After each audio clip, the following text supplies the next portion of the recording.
Welcome back to the channel, everyone.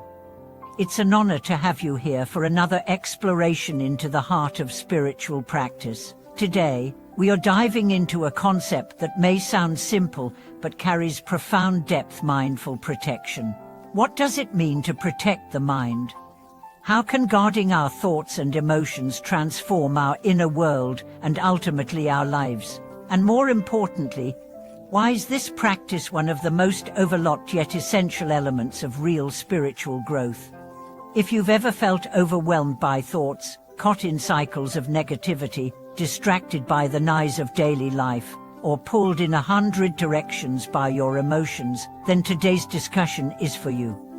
Because the mind, left unguarded, is like an open field in a storm. It becomes vulnerable to every gust of wind, every fallen branch, every unexpected disturbance. But when we learn to guard the mind, not with rigidity or repression, but with presence and compassion, we begin to reclaim our inner space.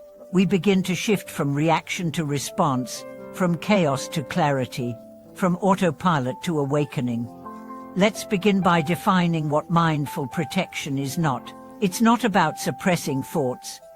It's not about pretending to be positive all the time. And it's certainly not about building walls around the heart. Rather, it is the practice of watching with deep attention what arises in the mind, and choosing wisely what to cultivate, what to let go of, and what to simply witness without engagement. In Buddhist teaching, this is known as Sati Sampajana, mindfulness with clear comprehension. It's not just awareness, but discerning awareness. Awareness that sees a thought for what it is: a thought, not a truth, what a command, what an identity. Just a movement in consciousness. The mind thinks that's what it does. But not all thoughts deserve our attention. Not all feelings require action. Not every impulse needs to be followed. Mindful protection is the art of standing at the gateway of the mind, gently observing what tries to enter, and asking, does this thought serve my awakening? Does this emotion deepen my compassion? Does this reaction reflect my values? When the answer is no, we don't push the thought away, we acknowledge it. Oh, here is anger, here is fear, here is judgment. And then we breathe, we relax, we let it pass, just like clouds drifting across the sky. This practice changes everything. Because most of our suffering comes not from life itself, but from the way we think about life. The event happens, and then the mind spins a story about what it means, what it says about us, what might happen next. That story becomes our reality. But when we guard the mind, we stop feeding the story. We come back to the moment. We meet life as it is, not as the mind says it is. Let me give you an example. Imagine you receive a critical email. Your first thought might be, they hate me. I'm failing. I never succeed. That thought triggers a wave of emotion: shame, anxiety, defensiveness. But what if, instead of reacting, you pause, you notice the thought, you breathe, you ask, is this true? Is it helpful? Who would I be without this story? In that moment, you step out of the cycle. You reclaim your power. This is mindful protection. Not about controlling life, but about choosing how you meet it. Not about being perfect, but about being present. Now let's talk about some tools to cultivate this practice. The first is meditation. Not because it's trendy or mystical, but because it trains the mind to observe without judgment. Even 10 minutes a day can build the muscle of awareness. Sit, breathe, watch the mind wander, gently bring it back. Over time, this simple act creates a space between stimulus and response. It gives you choice. The second is self-inquiry. Throughout the day, ask yourself, what am I believing right now? What is this thought leading me to feel or do? Is this thought kind? Is it wise? Is it true? This questioning doesn't weaken the mind, it strengthens it. It teaches discernment. The third is compassionate redirection. When you notice a harmful pattern, rumination, self-criticism, resentment, don't fight it. Don't shame it. Simply say, "Oh, I see you." And then gently shift your attention, maybe to your breath, to gratitude, to a mantra, to a simple act of kindness. The redirection is not about denial, it's about choice. The fourth is environment.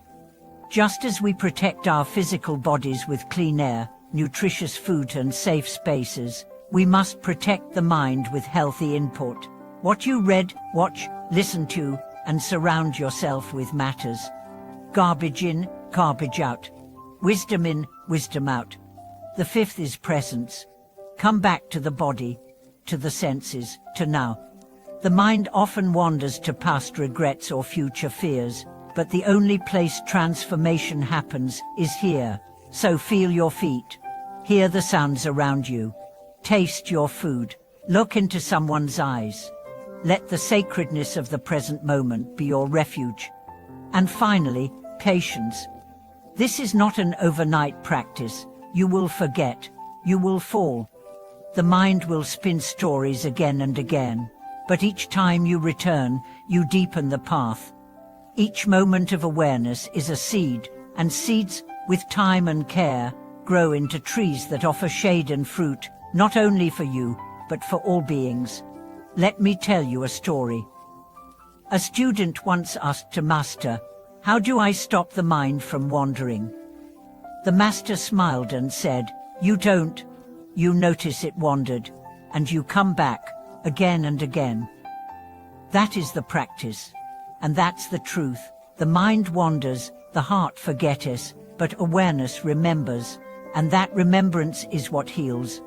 You see, protecting the mind is not about rigidity, it's about reverence. Revere scene for your own consciousness. Revere scene for your journey. Revere scene for the possibility of awakening in every moment. So ask yourself, what would your life look like if you protected your mind the way you protect your home? If you cleaned it daily? If you were mindful of what entered? If you welcomed what nourished and released what harmed? This is the invitation. Not to escape the mind, but to befriend it. Not to control thoughts, but to choose which ones to believe. Not to avoid emotions, but to meet them with compassion and clarity. Thank you so much for watching this video. If you've begun to explore mindful protection in your own life, or if you're just beginning, I'd love to hear your reflections in the comments. What helps you stay grounded? What challenges you? Your wisdom may be the light someone else needs. Please like, subscribe, and share this video with anyone who could benefit from a reminder that the mind, when guarded with love, becomes a doorway to freedom. I'll see you in the next video.